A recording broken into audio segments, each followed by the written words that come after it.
Previously on the mystery of Bear Cave. The ancient pickup truck's heater wheezed pathetically as Jerry Reynolds navigated the Serpentine Mountain roads back to Bear Cave. 3 years of silence stretched between father and son, a chasm wider than any distance Darren had traveled. The last time they'd seen each other, words had been hurled like javelins, doors had slammed, and promises had shattered. Now the only sound was Jerry's white-knuckled grip tightening on the steering wheel as another bend emerged from a spectral haze. Each passing minute in this moving confessional booth amplified the unspoken accusations hanging between them. I should have stayed in Portland, Darren thought, just as the night exploded in strobing blue lights behind them. The sudden wail of a sheriff's siren shattered the silence, reflecting off the fog in disorienting pulses. Jerry's eyes darted to the rear-view mirror, his face draining of color. Christ, not now. The look of dread on his father's face told Darren this wasn't about their speed, or lack thereof. Whatever he'd come home to face, it had just gotten considerably worse. Right, a quick slip of tea. Well, good morning, and welcome to day 2 of the mystery of Bear Cave. Now, before I get into the next scene, I'll just continue with that little recap of what happened in episode 2, so everybody's up to speed. Now, as you saw in that little piece there, the traffic stop by Sheriff Moore had really unsettled Darren and was clearly done to intimidate him. But Darren couldn't fathom out why that should be, as yet. Between his father, Jerry's kind of cold and impassive demeanour when he picked Darren up at the bus station, and that of the run-in with the sheriff, Darren was left feeling kind of an unwelcome stranger in his own hometown. However, things improved somewhat when he eventually arrived at the family's home, because at least his mother, Norma, was her old affectionate self, if kind of naturally distraught by the worry of what had become of her daughter. And Darren was thankful that at last he was starting to get some bits and pieces of information about some of the nature of Grace's disappearance, even if it's kind of like recounted to him in a flustered and confused manner by his frantic mother. She took a breath, her hands trembling slightly. I've been hearing things I didn't want to believe. There's been talk, whispers about suspicious activity in town.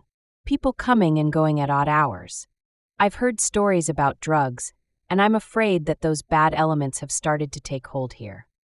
Norma's outpourings were a hushed, furtive account of the previous days, as if she feared being overheard by her husband, who had retired to his study. Nonetheless, Darren patiently questioned his mother, reassuring her that some of the more far-fetched conclusions that she was jumping to were wholly unlikely. But at the same time, he couldn't help but be worried by some of the things that Norma was completely convinced were at the root of the family's problems. The arrival of a group of strangers in the town, the gossip about an upturn in petty crime, Grace's alleged or presumed connection with one of the gang members, all kind of culminated in some recent incidents of violence and ultimately Grace's disappearance. It was all a very jumbled outpouring, but nonetheless, Darren could tell that Norma was sincerely convinced that there was something bad going on in the little town. Now, on with episode 3, Curiouser and Curiouser. Scene 3. Okay, now as you can see, I've already started filling in the scene sheet here with some of the ideas I have. And just before we get into the adventure, or playing the adventure itself, I should make point out the fact that what I've start to do, an idea that I had after playing 2 rounds of this, or 2 sessions of this so far, that one of the things I think might be a good idea to help the story develop is to write some notes. Now, if think of this, go back to this whole idea that Little Town, the game, is kind of all a metaphor for you being a director of a TV show or movie. And so I thought it'd be a good idea that when you start off developing a scene, that you at least have some notes. Now, this is not a script, okay? I haven't worked out everything that's going to happen here. I just want some hints or possibilities that could take place within the scene, but using the mechanics of the Little Town manual, the drawing of the cards or the rolling of the dice, to help me decide which of these little plot points or hints I choose to navigate my way through the branching narrative. Okay, so I haven't pre-written this story. I've just come up with some ideas, and some of them conflict or are kind of alternative thoughts, and I will let the game decide which way this goes. But I think it's a good idea that at least before you start your scene, you make some notes about how you want this scene not to play out, but how to kind of form itself. And again, as I say, using the dice to actually solidify these thoughts into an actual narrative. Okay, so that I've typed up some little notes here which I'll refer to as you go through this. So these are my notes, they're nothing to do with the book. Just thought I'd make that clear before we start. So hopefully there'll be a little less umming and ahhing in this session than there was previously when I was trying to make things up on the fly, which is fun. Don't get me wrong. And if you want to play that way, obviously go. You can do that. This system will allow you to do that. And if you're great at thinking up stories and things like that, fine. But I'm not. And as you saw in the previous scene, what that ended up resulting in was me having to stop, pause for long periods of time, or and ah about, well, what's going to happen next, and then coming up with the idea, and then we continue with the story. So this is how I hope to get around this, just these little hints, I think we best call them. Okay, so Dan kind of spent the morning, as you can see, we started this scene in the afternoon. So what happened in the morning? Well, he spent time obviously reconnecting with his family, tried to question both his mother and father a bit more. His father still was completely a closed book about what was going on. He was obviously extremely upset, but obviously there's something else going on. And that seemed to be connected with that run-in with Sheriff Moore. Was Sheriff Moore somehow leaning on Jerry in some way, making sure that he wasn't saying too much to this stranger, Darren? Now, I know Darren isn't a stranger, but he's been away from this town for a couple of years now, and he's kind of viewed as an outsider. And this is going to affect how this kind of scene runs here, because what I decided was, as Dan wasn't getting he was getting nothing really from his father, he was clearly not going to get much help from the local police, which would have been his first port of call in normal times, going to the police and asking how the investigation was going. That was also a closed door really to him, made clear by Sheriff Moore the night before. He was going to have to wait for them to tell him how the investigation was going. Well, that wasn't good enough for Dan. He was obviously frantic about what's going on with my sister. So with these avenues closed down to him, the next best thing that Dan could think of was to reconnect with some of his old friends in the town, some of his high school friends. Bearing in mind, he'd lost contact with them. He'd gone off out of state to university and made kind of a new life, as happens, and neglected his old friends, including his old girlfriend. Now, you might remember I wanted to bring her back into the scene. I originally was thinking of bringing her into the scene too, but I thought no. But I knew that I would be bringing her back at some point, and this is the point now. So, as you can see, I filled in the sheet. We know this is going to take place at the diner. It's in the afternoon. Now, I've written some things about the weather and the sights and sounds that you'd see in an American diner. I am going for the whole cliched kind of Stranger Things, American pop cultural stereotypes about the American diner and high school students. Yes, I know I'm bending into that, but because of that, I'm sure you get the idea about what one of these American diners looks like and the kind of atmosphere that's generated in there. So I haven't gone too much into filling these out. Obviously, if I was working this as a DM in a group role-playing game, I would clarify a lot of this because I'd then have to relate it to someone else. But for myself, I have it in mind what this kind of like diner looks like. So the next important thing, of course, is to work out my NPCs. Now, I've already rolled up 2 names to include in this little group that's meeting at the diner. Now, of course, there's Dan's ex-girlfriend. Now, I call her ex. No spoilers. We'll come to that later. I have something in mind here. This is Monica Burns, his kind of estranged girlfriend. He hasn't been in contact with her a lot, or contacts kind of like dropped off over the time while he's been at university. And 2 of his high school buddies, kind of, they were in the football team together. You know the sort of thing. One called Dennis and the other called Dale. Which I know that this sounds like a funny pairing of names, but I rolled these up. This is what came up, and I kind of liked them.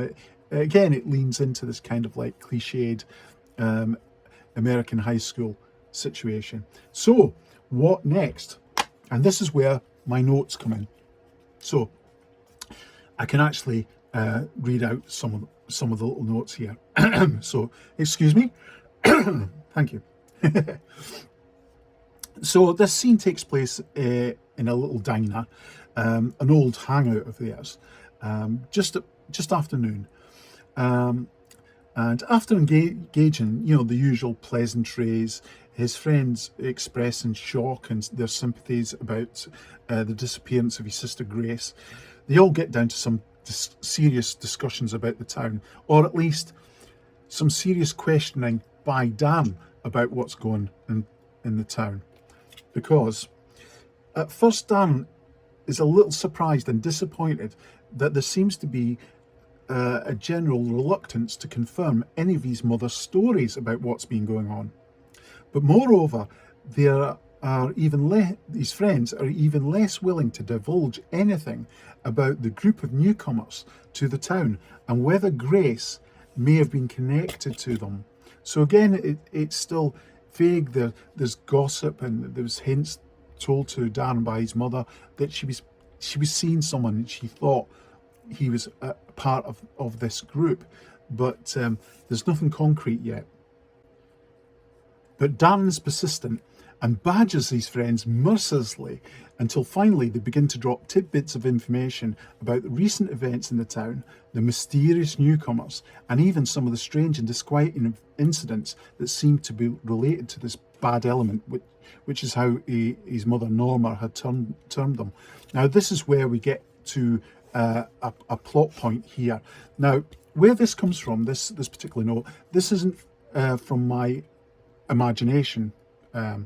Where this comes from is it was a rumour that I drew when I drew, was it an event card or a danger card in scene 2? Anyway, this is what I drew. A new drug allows its users to project their consciousness through time. Now, the important bit is this, but it turns them into dangerous psychopaths. Now, as with any of the stuff in here, when it suggests stuff like that, I take it as a guideline and kind of mould it to fit in with my kind of story. So how I've taken that is there are some disquieting incidents, violent incidents taking place, but as yet, and this is the important point, people do not understand or know about this. The drug allows its users to project their consciousness through time. As yet, that is something that will become clearer as the adventure goes on. So at this point, all I'm interested in really is the kind of these violent outbreaks that are happening with the town in the town. So this is what I wrote. Importantly, Dennis, Darren's childhood buddy, having opened up, seems anxious to recount his eyewitness story of a violent attack which took place at their high school. According to Dennis, one of his classmates had an uncharacteristically explosive altercation with another female student, which ended in a particularly brutal physical assault. So that relates directly to the rumour that we drew yesterday, and that's how I'm driving this particular part of the story forward. So I'll go on, and this is Dennis talking. He described how the attack had been so violent that it had taken several of the school's staff members to separate the girls, and that the student responsible was so irrational that she had to be restrained until the police and paramedics arrived. She then, he went on, had to be sedated and was whisked off to the hospital's psychiatric unit. Okay, so Dan is starting to get some bits of information. He's still not quite sure about how this relates to his sister's disappearance, but at least he's starting to catch up with what's been going on in the town. But here's my little bit that I added onto this to kind of like run this little piece of the plot along. Now, again, this is Dennis talking to Darren. But the strangest part of the whole thing, he told the group in hushed tones, is that it all started when one girl launched herself at the other, screaming hysterically about an alleged affair that the other was having. And this is where this is all really crazy, Dennis emphasised, with her husband. The girl, Kathleen, was only 17 and was the quiet and shy type, and as far as any of her friends knew, didn't even have a boyfriend. And yet there she was, trying to practically kill this other girl for breaking up some imaginary marriage. Okay, so there's something really weird going on here. Now, where that comes from, this is the second element of this rumour, is this projection of their consciousness through time. You can see how I thread that in. I'm probably over explaining a lot of these things that is going on, but remember that I'm trying to explain my thinking about how this game works, as well as developing an adventure at the same time. So if you feel that I'm over explaining things, that is why I'm doing it. I'm just clarifying that this is where I get these ideas from, and a lot of these the notes, they're not based on just what's coming out of my head. It's kind of like a 50-50 thing, I think. Half of it's what you garner from the mechanism of Little Town, and half of is what you have to run with your imagination. You either base things on what you're finding here, or using, as I've done here, using these as suggestions for further plot points in the story. So there you go. As I say, this is not a script, it's notes on suggestions. Some of this I probably won't use, but it's there in case I get some really good draw in the cards or the dice. Okay. As Dan tried to process this, Monica chimed in that this was not the only occasion of such a shocking event, and that only a week or so earlier there was a similar unprovoked attack. On this occasion, it began when one of the school's football players had rounded on the team's coach. The kid had knocked the coach to the ground and started laying into him relentlessly until he was dragged off by the rest of his teammates. This time, And here's the important part.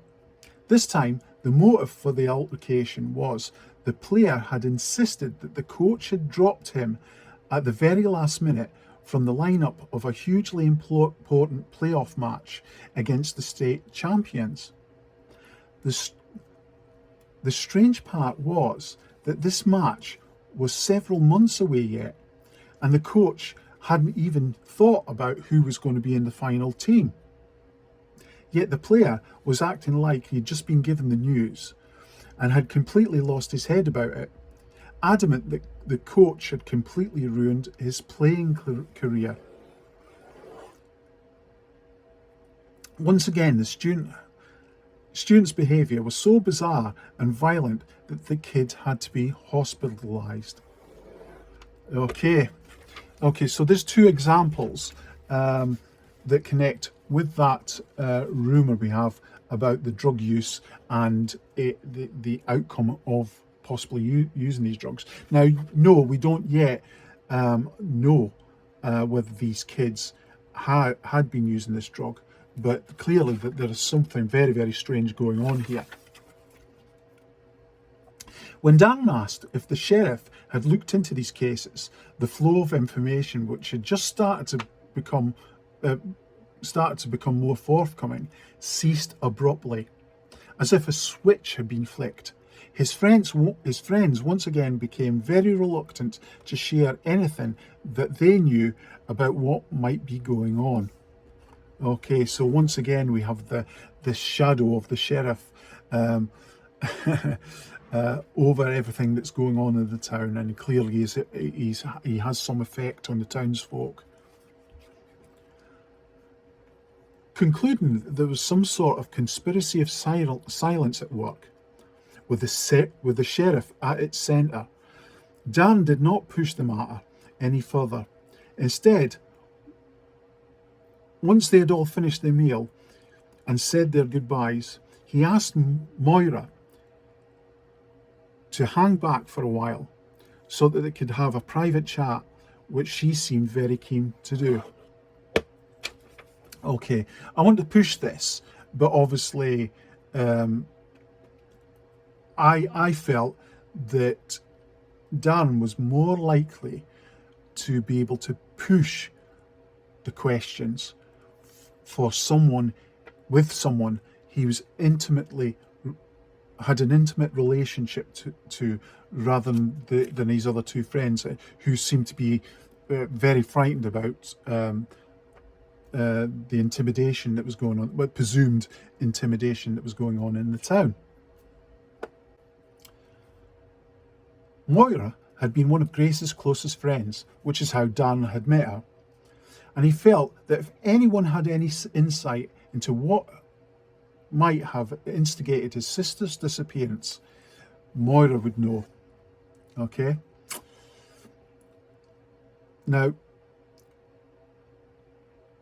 again, while initially reluctant to be pinned down to specifics, Moira soon relented to some sweet talking. Now, this is where the game's mechanism comes in. I've done a lot of talking here and a lot of reading without much dice or card drawing, dice rolling or card drawing. But here's where we get to this kind of point.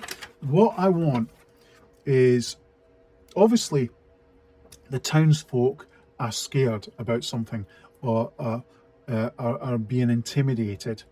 We presume at this point it's something to do with the sheriff.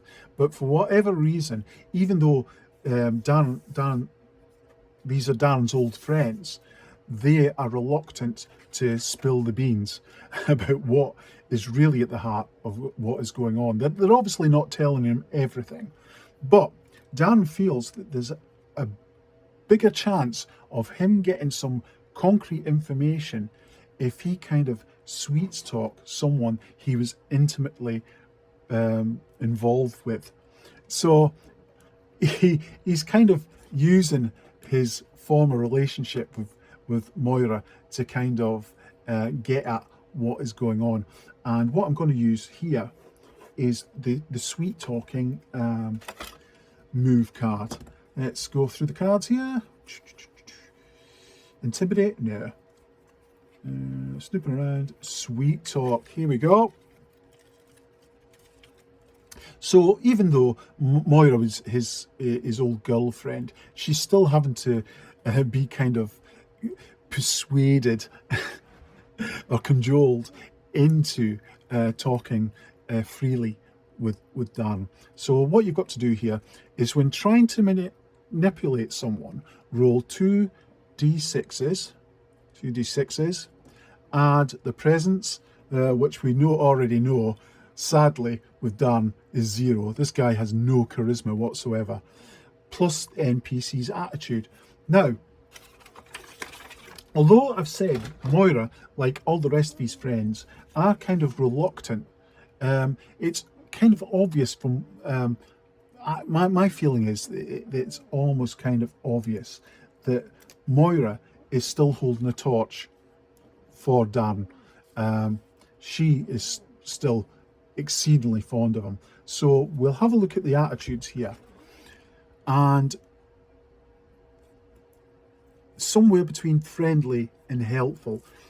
I don't think exactly she's going to be helpful, because she's still intimidated or shy about coming forth with some of this information. So I'll go for friendly. Now, that adds 5 to your roll here. So roll 2d6s. Here we go. Oh, for God's sake. Oh, the curse of my rolls strikes again. A 4. But we've got that 5. But that only gives us a 9. Still, that takes us into the kind of middle area on this card. You get what you want, but they request something in return. Oh, this could be good. Because my mind's working here. Now, I'll tell you how this works, because this is a brilliant part of the game.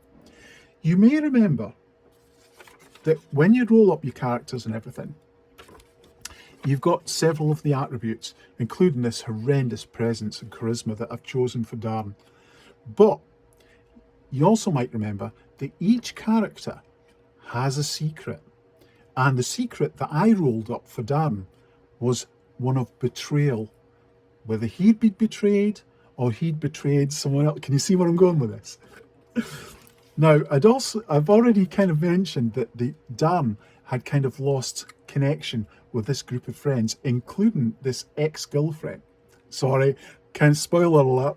This girlfriend, Moira, it's terrible because I'm thinking all this stuff in my mind, but blurting it out, forgetting that there's supposed to be kind of like a bit of a mystery to what's going on here. So can you see where I'm going with this? They request something in return. Mark 1 instability or increase the time limit by 1. Okay, now I'm going to mark 1 instability here, because this is almost like a psychic wound that's going to come up. Because as you've probably inferred from this, Dan has been a naughty boy while he's been at university. And this is the reason he has lost contact with Moira. It happens. Okay, he's obviously been unfaithful to Moira. And this is why he's kind of shut down his connection with her. Moira obviously suspects that there's something going on. You know, it's clear as day that something has happened with their relationship, and that's the reason that Dan has stopped his communication with her.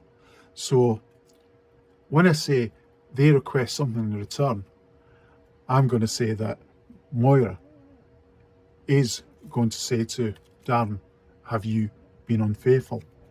Now, this could close down this line of investigation here, which I do not want it to.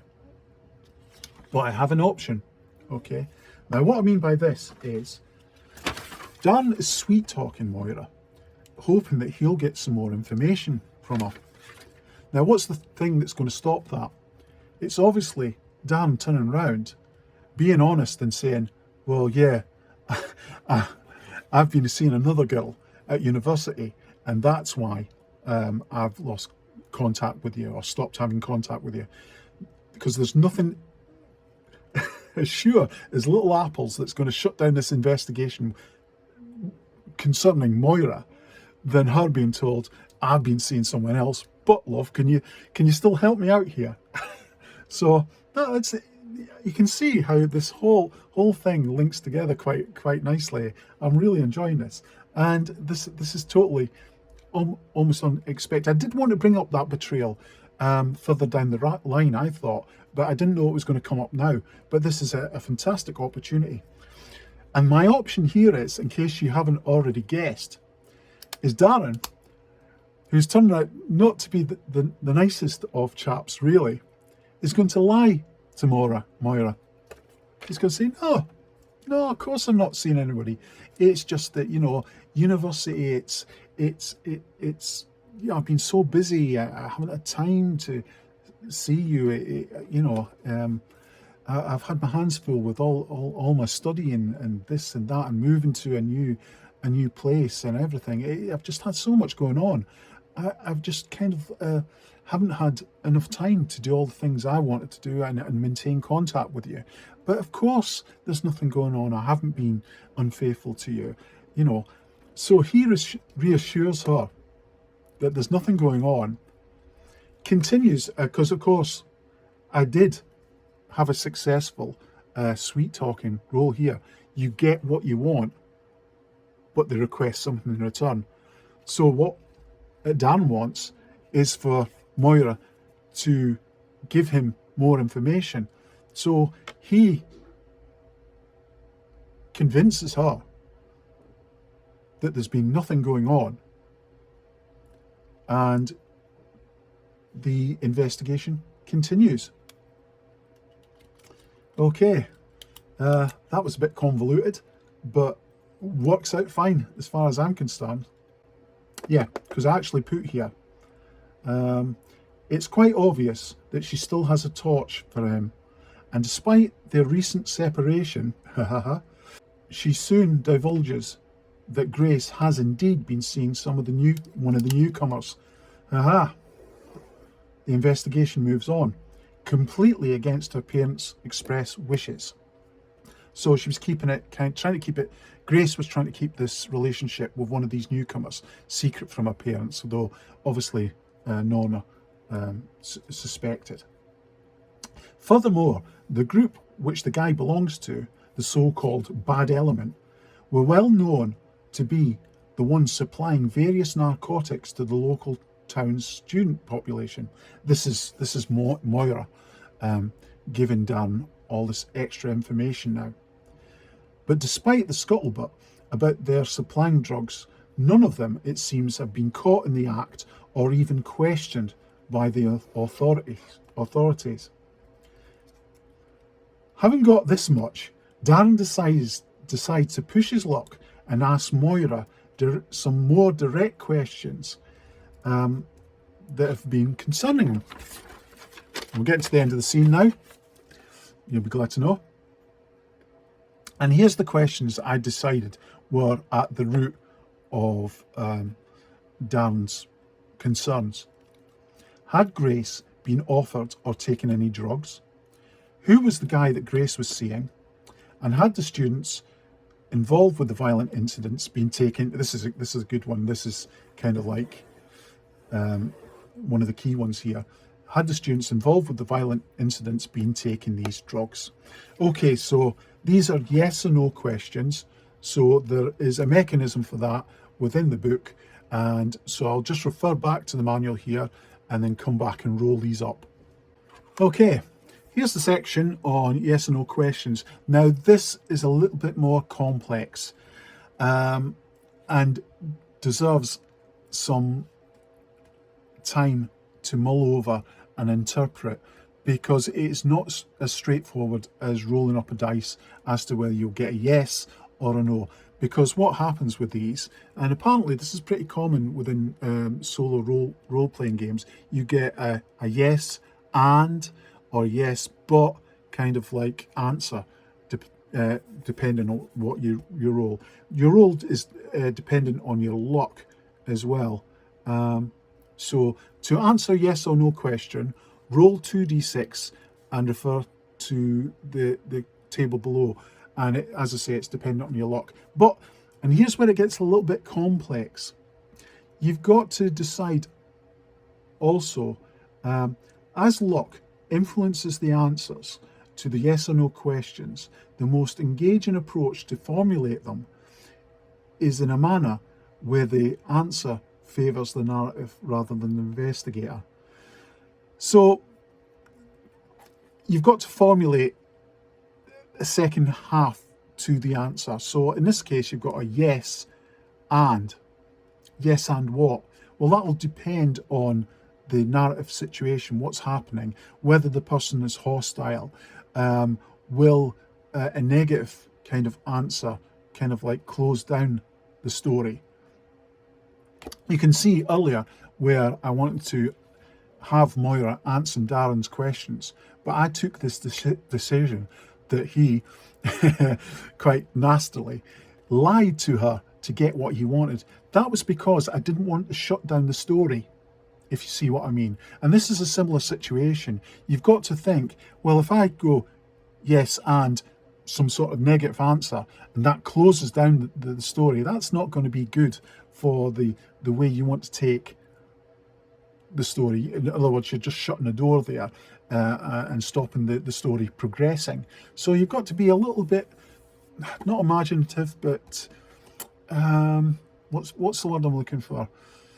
You've got to use your initiative here and create the kind of answers that are going to come out of this that are believable as an answer, but at the same time keep the story going. I hope that all made sense. I'm trying to make sense of it myself at the moment, but this is one of the things you have to mull through yourself and maybe make some sort of house rule for it, or possibly. But I'm just going to roll and see. So we're going to go through these questions and roll up. The first thing we have to do is check back with Darren's luck, which is 9, which I believe is that's quite good. I think. We shall see. Okay, first question. Had Grace been offered or taken any drugs? So this is Darren's question to Moira. Ooh. 6. That's a 9. A 9, that's an 18. So an 18 for this. And what was that going to roll up? Oh, wait a minute, that's not how we do it. We don't add. We take this number, okay, which is 9, and then we check on this chart. If the sum is below luck, no, which it isn't. If the sum is equal to luck, oh, Jesus, maybe. You're joking me, but that's such a good answer, really. Maybe. Okay, question 2.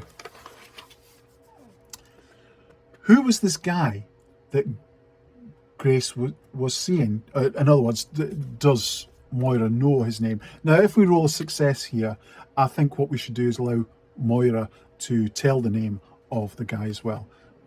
So we want a good one, Oh, 5, 6, 7. The sum is below the luck and the numbers roll are different, but both are odd and even. Yes, Moira knows this guy's name, but you've got to include the but here. And this is where I say your imagination to drive the story forward has to come into play. Yes, but, and I think the but here is that Moira is totally reluctant to give Darren the name of the guy. She knows who it is, but she doesn't want to give the name. This may be because this guy is dangerous or scary. So again, that's quite good. Half a point we'll give for that one. Full point for that. No, half a point for that one. So we haven't got a brilliant outcome yet. We haven't got a precise answer to either of the questions yet. So let's hope we can get a good answer to this last question. This is getting good, this. Had the students involved with the violent incidents been taking drugs? Oh, come on, give me a good roll, give me a good roll.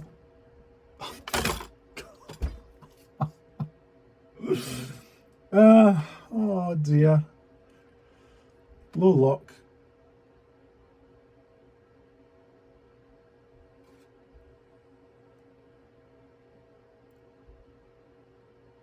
Both are odd.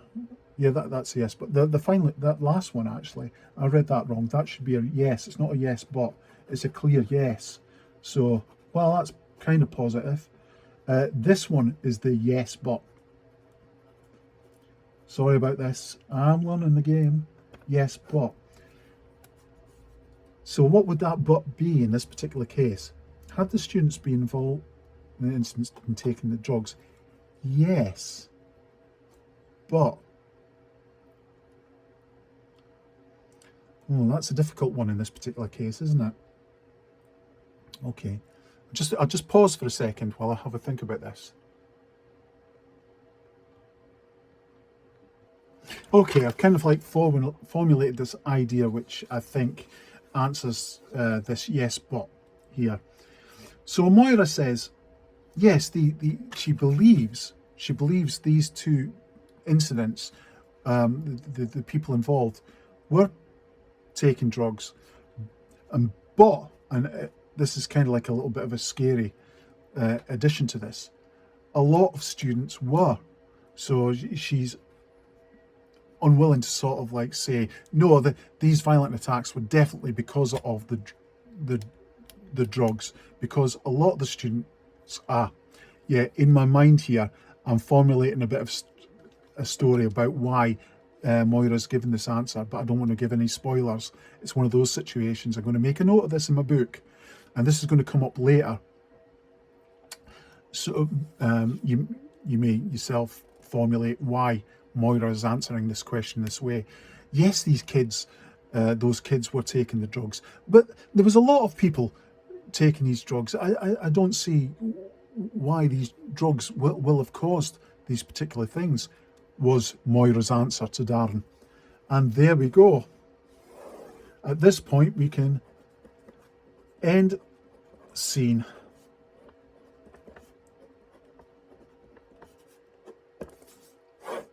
There we are. Okay, as usual, even though I went from notes here, this turned out to be a little bit of a jumbled session. It's maybe a jumbled session, I have to say, because I'm trying to relate this to you. You know, I'm reading these things out. If I was just playing this by myself and not bothered about trying to tell this story to other people, I wouldn't be so self-conscious and making all the errors that I'm perhaps doing. I think this is something to do with it. So I hope you'll bear with me with all my ums and ahs, stopping and starting and things like this. But that's only because I'm a bit nervous about telling a story to someone else. Even though this is just to camera, there's no one here, I know, but I know eventually someone will be watching this. So I'm getting a little bit a bit nervy about reading all this stuff out. So you'll have to excuse me in that particular instance.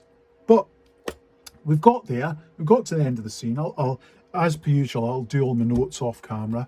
But the way we have to end this scene now is decide whether this scene has been a positive scene. What has it driven forward the investigation? And yes, it has. Despite these questions all being iffy because of my terrible rolls. Once again, I'm going to have to get myself some new dice, I swear. I haven't had any good rolls. Well, I've had some marginal ones. But because of this, all these questions weren't answered as quite as positively as I would have wanted them to be. But even saying that, we have learned a lot of new stuff. There's the information that Dennis dropped about backing up Darren's mother's gossip about the upturn in crime, and it's been doing possibly to do with drugs, which comes later with Moira's admissions. So he has made some steps forward. So I'm going to be lenient on myself. I could be hard here because he's not got quite the information. It's just within his grasp, but still not there yet, which is a kind of sign of a good investigation, I suppose. So I'll actually give him this one, and we'll take that time limit down to 7. Again, I'll fill in the rest of my notes here based on what we've learned. I hope this has been entertaining for you. And I hope it's been helpful as well, seeing me, how I muddle my way through how to play this game. I think my idea for doing the notes, these sort of plot hints, I think that's a good idea. It's the way to go. And you can see how this works quite nicely when you draw up something, and it kind of works in with some of the ideas that I've come up with in my notes. Okay, so that's scene 3 of The Mystery of Bear Cave, and I hope it's going to make you want to see scene 4. I've got a funny feeling I'm losing my audience more and more each session that goes on, but I'm enjoying it. So there you go. Thanks for watching. I do really appreciate it.